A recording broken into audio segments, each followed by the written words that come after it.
வணக்கம். இது நம்ம கிச்சனில் நம்ம இன்றைக்கி என்ன பண்ண போகிறோம்னா பீன்ஸ் பொரிச்ச கூட்டு. இதுக்கு என்னென்ன தேவை அப்படின்னா, பீன்ஸ் 1/4 கிலோ பீன்ஸ் வேணும், ஒரு அரை அழகு பைத்தம்பருப்பு, ஒரே ஒரு தக்காளி, பெருங்காய ஜலம், கடுகு, உளுத்தம்பருப்பு, மிளகாய் வத்தல், கருவேப்பிலை, இதெல்லாம் தாளித்து கொட்டுறதுக்கு. அப்புறம் இது கூட வேக போகிறதுக்கு உப்பு, மஞ்சள் பொடி இதெல்லாம் வேணும். அரைச்சி விடுறதுக்கு தேங்காய், பச்சை மிளகாய், ஜீரகம், கொஞ்சோண்டு கொத்தமல்லி, இது எல்லாத்தையும் சேர்த்து அரைச்சி விடணும். இப்போ நம்ம என்ன பண்ணியிருக்கோம் அப்படின்னாக்க, இப்போ நம்ம என்ன பண்ணுறோம்னா இதில் நம்ம இது என்ன பண்ணுறோம் அப்படின்னாக்கா, பீன்ஸு, தக்காளி பழம், பைத்தம்பருப்பு, உப்பு, மஞ்சள் பொடி இது எல்லாத்தையும் போட்டு ஒரு 3 விசில் மூழ்கிற அளவுக்கு ஜலத்தை விட்டு வேக வச்சு எடுத்துட்டோம்.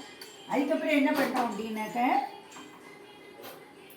தேங்காய், பச்சை மிளகாய், 1 ஸ்பூன் ஜீரகம், ஒரு பிடிச்சி கொத்தமல்லி இது எல்லாத்தையும் பச்சையாக அரைச்சி இதை விட்டு பச்சை வாசனை போக ஒரு கொதி விட்டு ஆஃப் பண்ணிட்டோம். இப்போ இதை நம்ம தாளிக்க போகிறோம். இதுக்கு தேங்காய் எண்ணெய் விட்டு தாளித்தா நல்லா இருக்கும். தேங்காய் அரைச்ச கூட்டுக்கு தேங்காய் எண்ணெய் விட்டு தான் தாளிக்கும். தேங்காய் எண்ணெய் விட்டுண்டாச்சு. இப்போ நம்ம கடுகு போடுறோம்.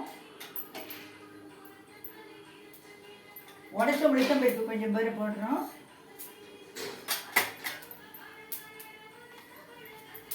கொஞ்சம் கருவேப்பிலையை போடுறோம்.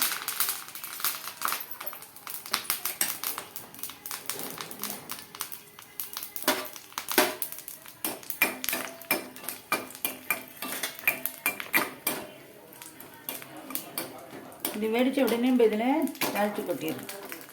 இது பொரிஞ்சிடுச்சு. இப்போ இதில் தாளித்து நம்ம கொட்டணும்.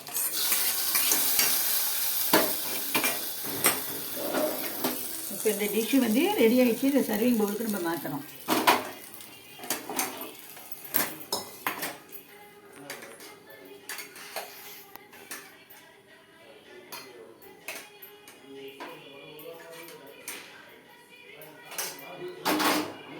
சர்விங் டிஷ்ஷு பாஸ்தியாச்சு. நீங்களும் இதேமாரி பண்ணி பாருங்க. நன்றி, வணக்கம்.